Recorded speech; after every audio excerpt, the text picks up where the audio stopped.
mënu ko comprendre kenn mënu ko comprendre parce que c'était une mesure purement électoraliste il fallait éliminer fan la ñuy jaar ba éliminer ñu génne benn mécanisme doyen wax na ko léegi criminaliser nañ vol de bétail barki démb lañ rey benn infirmier ñëwoon këram di sàcc xar tey nag Ismaïla gis naa ko waaw criminalisation viol bi tey am na benn booy boo xam ne tëj nañ ko 15 ans ba ci ay waa këram ba ñi nga xam ne sax ñoom ñoo famille bi ko jiiñ am na ci ñu génn di wax ne dañ koo tuumaal xam nga tey dafa am yoo xam ne boo demee ba ciy def dafa am préalable mooy il faut avoir une justice très forte on est en train de bâtir cette justice là nañu teg suñu justice bu très parce que même je l'ai dit à l'époque où les gens demandaient à ce que ñu def retour de peine de mort ma ne leen peine de mort tu ne peux pas instaurer que dans un pays où la justice est fragile parce que on peut se retrouver un jour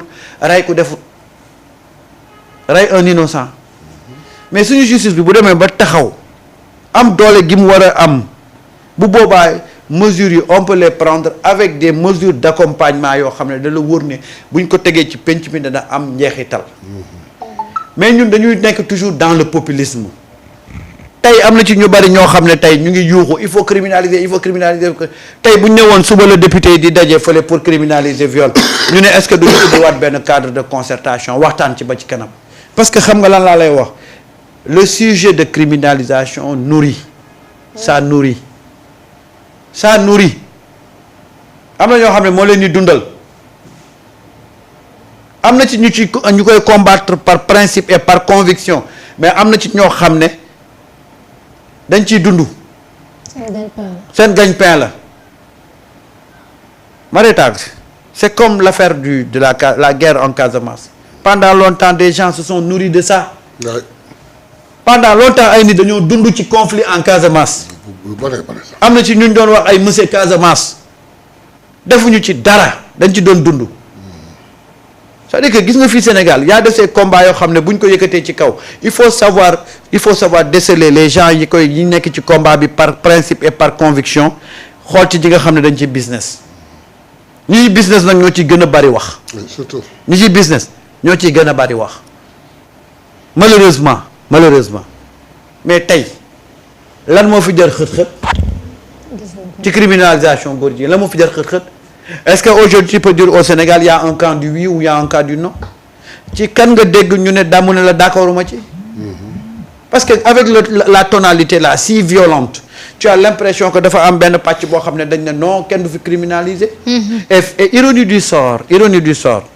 les gens aujourd'hui qui sont de l'autre côté pour exiger la criminalisation ci ay at yu néew ñoom ñoo fi nekkoon ne du ngeen ñu imposer loolu parce que Sénégal li fi nekk rek doy na pour régler cette question là ñooñu ñoo fi ñëw tey bëgg a porter ce combat là tu vois le Sénégal c'est un pays très bizarre avec des gens trop bizarres même li ñu bañoon démb ñoom ñoo koy mën a nangu tey mais en filigrane dafa am en toile de fond un autre combat boo xam ne ils n'ont pas le courage de le dire sur la place publique mooy dañu nekk ci combat politique te ñemewuñu assumer. da nga jàpp ne lii dafa rax politique. waaw mais loolu waxuma la rax xam nga rax politique mooy lu ñu rax tuuti. mais daf ci saf-sàpp tey dafa am des politiciens yoo xam ne xam nañ ne ñu ngi ci seen phase de déclin c'est comme quelqu'un qui buy waaj a lab nit kuy waaj a lab. lu mu gis ci géej gi da ciy jàppandu. boo ko tàllee jeex sax mu jàpp. waaw lu mu gis ci géej gi da ciy jàppandu pour bañ a lab aujourd'hui ils sont en train de chercher tous les sujets les plus xool yi gën a ñàkk utilité dañ koy utiliser pour ne pas être enterré politiquement parce que xam nañ ne seen place ci penc bi dafa xat aujourd'hui on est dans le sérieux on est dans des débats sérieux te ñoom mosuñu nekk ci loolu habitude yooyu nag nga xam ne ñoom dañ ko am te habitude yooyu prospéreetul ci penc mi moo leen métti c'est des espèces en voie de disparition politique léegi nag tous les moyens sont bons pour exister les sujets les plus yi gën a ñàkk xorom dañ ciy jàpp di ci agrippé wu xoolal ñi ñuy dem di soutenir xoolal rek nit ñi ñuy dem di soutenir di ko jël di ko def combat xoolal genre ñooñu fii lañ nekk ñoom bi ñu nekkee ci pouvoir bi ñooñu ñu ngi fi woon. est-ce que mos nga leen dégg ñu jàppale ñooñu. déedéet mosuñu leen jàppale mosuñu leen faale. l'exemple le plus tapant Abdou Nguer fii la nekkoon di squatter les plateaux ban responsable APR nga doon dégg mu wax ba tudd Abdou Nguer. amul. ah amul. amul. léegi ñu bëgg ko def héros. ah parce que ils n'ont pas le courage d'affronter politiquement ñi fi nekk.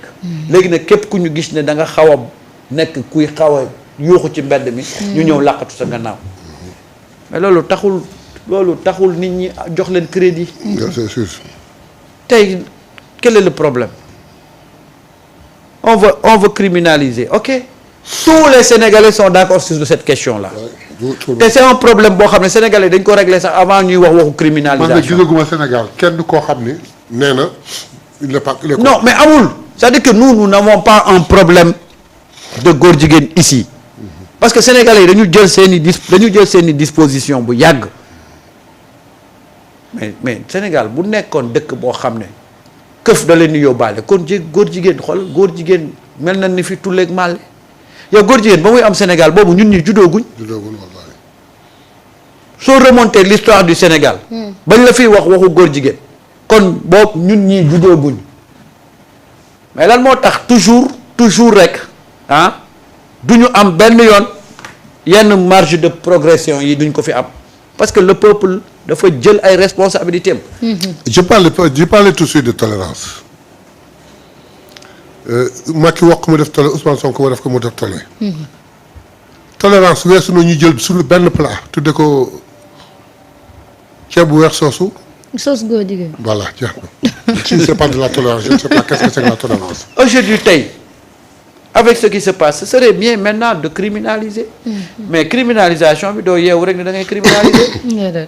parce que il faut nga définir champ d'action bi il faut nga définir le terme même de góor jigéen qui est góor jigéen tey bu ñu criminaliser góor jigéen tey di leen tëj fan lañ leen di tëj. waaw loolu tam beneen question la. parce que aussi boo leen tëjee ci prison yi yaa ngi leen di génnee ci société bi yóbbu leen ci prison bi te ñam fay fekk tamit ay nit lañ comme ñoom soo leen beralee seen prison mooy jox nga leen liberté. Samba laal nga lu métti. Voilà il faudra nag. Samba prison ba. dañuy wax ni la ñuy bañ di ko xeex ndax loolu la ñuy jiiñ góor jigéen day xew sa prison bi ak ñoo xam ne nekkuñu woon góor jigéen tey boo leen yóbbulee ay góor jigéen lu muy joxe. lu bon ci réflexion bi la bokk. mu ngoog yooyu yëpp dañu war a toog waxtaanee ko. voilà pour lu ñuy rab lu ñuy daw ba daanu. moom laa xamul. loolu tam c'est une question très sérieuse hein. Très sérieuse. te soo leen beralee prison mooy may nga leen liberté. c'est une question très sérieuse. Allez, Marieta, comment faire avec. Marieta yàgg nañ di tooj ay nit di tuumal ay nit te amuñ ci lu leen wóor. diw sol na chemise rek ñu ne góor jigéen la. chemise bi daa góor jigéen. waaw léegi nag boo demee ba koy criminaliser. il faut définir le champ d'action il faut clarifier le débat. balaa ñuy jàpp nit di ko teg loo xam ne fekk laalewu ci taxewu ci. c'est une question très sérieuse qu'on doit mettre sur la table. te bu boobaa waxuma la dara mais Marieta on peut tirer beaucoup de choses yoo xam ne dafay am importance ci nit ñi. gis nga Marieta la question de l'homosexualité les gens l'abordent sous c'est-à-dire que dañ koy aborder tout du ñu réfléchir gis nga même tey Marieta si on devait faire une étude sur en général la catégorie la plus exposée ci góor jigéen dem leen xool fan la les gens vulnérables. Les gens vulnérables parce que une question pour nga régler ko doyen il faut que ñu dem xool les racines les origines le pourquoi. xam nga Samba man du ma autoglorifié wu mais damay sant sama borom Samba toog na États-Unis suma xarit ni ma kaa ngi dem seetaani Guet Parade bi je dis seetaani Guet Parade bi mun ma tu as besoin de regarder si ngay xam ne rek alhamdulilah sa Sénégal kii mu nekk benn avenue boo xam ni avenue Mamadou Diaby gën na ko yaatu ñetti yoon gën ko gudd mat na ay kilomètres la ma fa wax ñemew la ma fa gis ñemew ma ko nettali ma sant sama borom ma ne allahu akbar ma ne kon bëgg naa ci sama réew parce que lii mënu fa am mais bi ñu xamee ni ñun dañ leen di seetaan te bokkuñu ci ñoom daf leen tëppati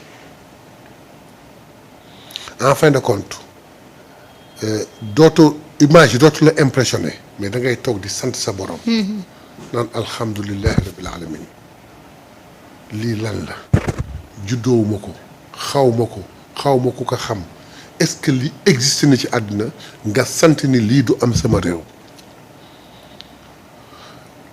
nga ñibbisi quelque temps après nga dégg ni gay parade boobu la am ñoo xam dañ ko bëgg def ci fii je te pose la question est-ce que ñi xam nañ luy loolu est-ce que ñi réellement xam nañ lan mooy loolu parce que la ma fa gis bu nu ma ko nettali ci antenne bi ak ñu mel ne sàmm jikko yi jóg ñu mel ne ñeneen jóg ba ci Jamra jóg ñu xeex ko jëm ci teg sanction yu dissuadé dàq promotion bi dàq ñi leen di jàppale jàpp ñi ko nekk une fois ça passe pas 2 fois ça passe pas encore une fois à la 3e mu am coïncidence seen bëgg-bëgg tombeek diggante waxtaane ko tànn ko tànnati ko defal ko ba mu bañ a doon saafara buy jur jàngoro. c'est important aussi. c'est important aussi. Oui, parce que il faudra nag mu am réflexion. mais déggoolu ma la wax c'est-à-dire que ñun lim gu néew gi nekk ci suñu dëkk parce que une fois encore man Sénégal je suis rassuré parce que xam naa ne sénégalais yi ci seen écrasante majorité réglé nañ question boobu mais quand il y a un mal ak nu mun ci toll ah il faut pas se lever rek ne damay réprimer il faut mettre la question sur la table qu'on l'analyse sous divers angles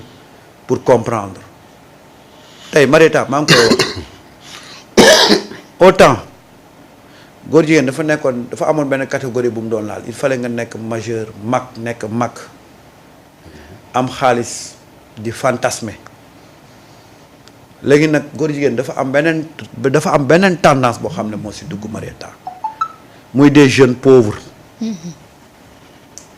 mais loolu c'est une question à étudier pourquoi les jeunes qui sont issus des couches vulnérables dugg léegi ci loolu. mais mu am ba pare bu am enjeu social ñoo xam ne mosuñu xalaat a nekk mosuñu ko bëgg a nekk ils vont dans un pays développé déclarer ni moom la ñu. dañu am répression seen dëkk. ñooñu jox la benn kayit provisoire. yóbbu la ci milieu boo xam ni da ngay jege ñooñu nga dem ba subir influence bi ba mujj doon loolu. doo dellusiwaat ci réew mi. koo fiy wut si. doo ñëwaat de. waaye parce que aussi